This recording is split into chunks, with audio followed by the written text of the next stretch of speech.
welcome into another edition of New Zealand Water Polo's Inside the Game. Today on the program, we're going to head across the Tasman and talk to one of Australia's best ever water polo players in Tyler Martin.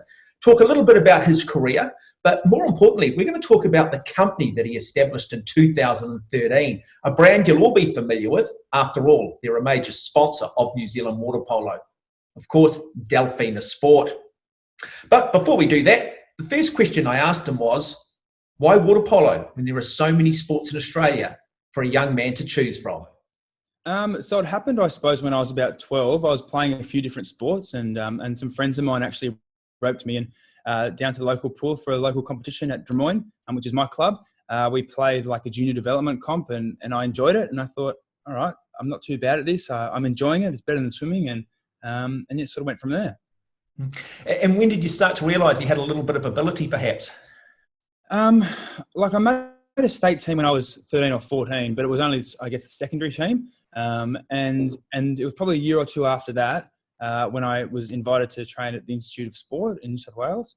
And I thought, oh, actually, I might try and give this a bit of a crack. And so what's been the highlight of your water polo career? I'd probably have to say definitely the Olympics, especially being there with all 13 of us were good friends. But particularly there was 3 of us who had all played for the same local team since we were about 14 or 15. So to be standing up in front of our family and friends and thousands of screaming fans and with 2 guys who I'd literally trained and played with for 12, 13 years was pretty special. All right, I want to go the other end of the spectrum now. What's your biggest disappointment in the sport? Oh, geez.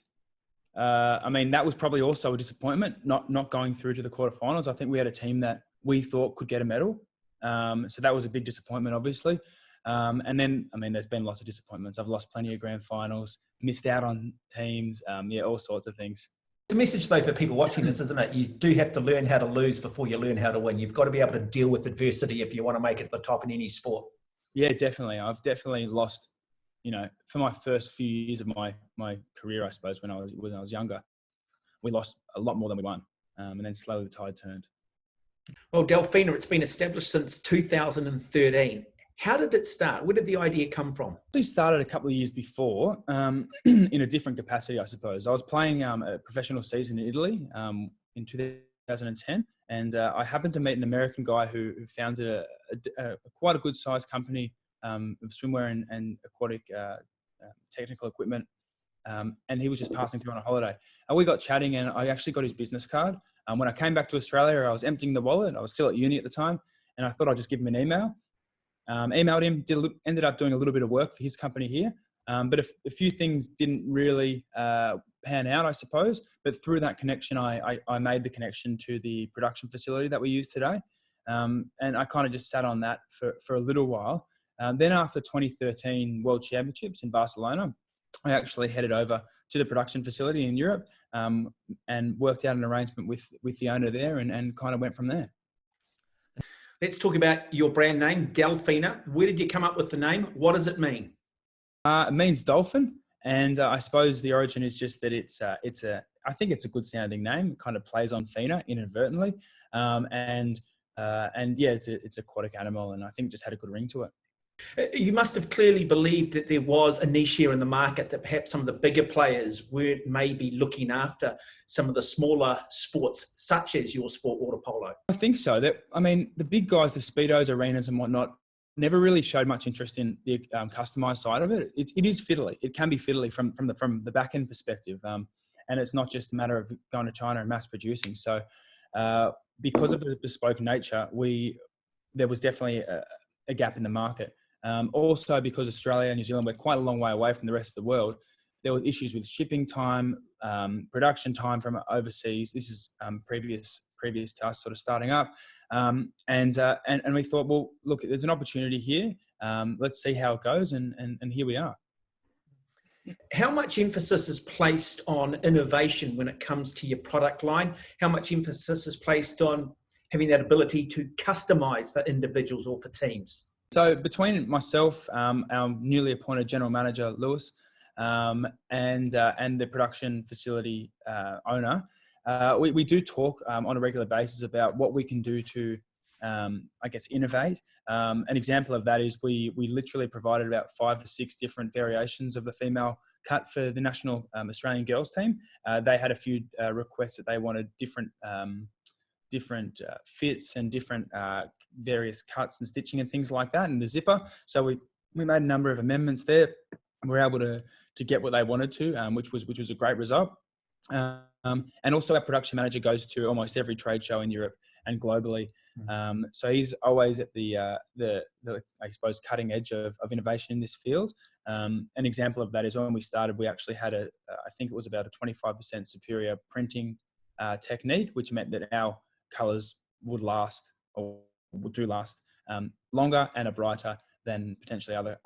Let's talk about Delfina, the brand. What primarily is your brand story? What are the images that people will automatically conjure up when they think about your clothing, your product?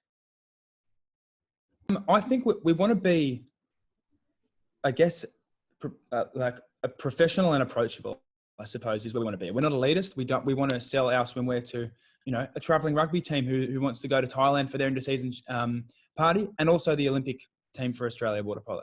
So we want to be able to cater to everyone, but we want to be able to differentiate ourselves. So we're not just, I guess, if you want your fun throwaway pair of togs, well, maybe that's not us, because we can make it fun, but they're going to last and it's going to be a quality product. So I think professional and approachable and reliable, I think, is actually probably the most important characteristic, especially with a lot of teams not necessarily finalising their team lists until a short period before events. We need to be able to be reliable in delivering what we say we can. Yeah, let's just talk about reliability, because I'm relatively new to the sport, but I talked to a number of ex-women players particularly who often describe the scratches and having to wear 2 pairs of swimming togs to prevent the clothes from basically being ripped off. Durability, I'd imagine, is a key area. Yeah, for sure. So we've we constantly work on ways how we can stitch and manufacture and assemble the items so that they won't, so that they'll last. And I think we've done, I don't even know the numbers off the top of my head, but tens to hundreds of thousands of swimwear garments over the years. And I think I remember two having been ripped. Those ripped ones we sent back to the production. We tried to work out what went wrong. We worked out what went wrong. We offered a free replacement, and we kind of grow from that. Let's talk about sponsorship and using sponsorship in a way of driving your brand through sort of a integrated marketing plan. Some people it's return on investment, some people it's return on objectives. How do you use sponsorship in terms of the overall business? Yeah, we jumped on New Zealand water polo relatively early, and then they went a different way for a few years as well. And then we were so happy to get back on board a couple of years back as well. We've seen New Zealand water polo really grow in the last since we initially became involved, so over 6 years ago, from being kind of, I mean, it's still an amateur sport. It still is in Australia too, but from being more amateurish in their organisation and event running to being really well organised and having really strong participation and growth. I think we see that, the more players from New Zealand playing internationally in Europe, also a couple in Australia and plenty in the college system in the States, is a real testament to that. I also understand that you do sponsor individuals. In fact, at the moment, you've got the female world cliff diving champion. Tell us a little bit about that.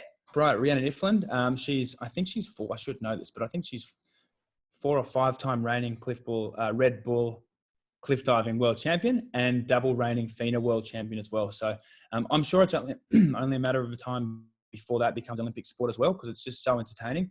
But she's an amazing ambassador, unbelievable athlete, and we're really lucky to have her on board. You sponsor the National Water Polo League in Australia. Just tell us a little bit about that. How big is that? Yeah, so we have 9 teams in the guys and girls in Australia. We had a few more a few years ago, but unfortunately Victoria don't have representation at the moment, and I'm sure they'll get there in the next year or two anyway. So it's 9 teams from Western Australia, Queensland, and New South Wales. So we travel interstate and play each other over about anywhere between 2.5 to 4 month period, depending on the season. Unfortunately, the whole COVID-19 sort of threw that out of whack this year, and we had to wrap the season up before getting to the finals. But it was looking to be a really competitive year this year. Do you think there's room in the long term for some New Zealand teams in that national league? Yeah, I think definitely. was a good one. Before I started playing, there was a New Zealand team, a composite team that did play in the National League. And I really like to see that again. I think there's definitely scope for that. We had Hutt come over to train against some Sydney teams not too long ago, just before the lockdown. And they were really competitive. So I think one of the stronger New Zealand teams, or definitely a composite team, would do really well. What's the message to the New Zealand water polo community on behalf of Delfina? I guess it's just, at the moment, stay safe. And we look forward to working with you guys for next year's Pan Packs. We're the naming sponsors of that, and we plan to, or we will, honour that for next year as well. We can't wait to see you all fit and healthy next year, and hopefully hope to see you guys at the events once everything sort of settles down a little bit. We haven't given up on the back end of this year, so we hope that everyone's keeping themselves sane, healthy, and fit in their lockdown period. And from us, we're really keen to continue our partnership and see plenty of promising New Zealand water polo players into the future. Okay, people listening to this, there'll be a lot of pure water polo people who will know the Delfina brand. We're hoping that this goes beyond that niche and to the wider sort of aquatic and sports community. What is the message? How do people find out more about your brand, can have a look at some of the product and possibly even go and touch it?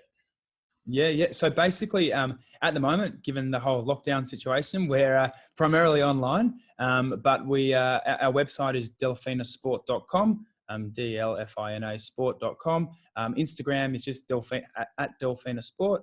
And yeah, like we're really trying to push out good quality content at the moment, given the fact that pool use is at a minimum. But we're looking to really expand our range into surf lifesaving, swimming, diving.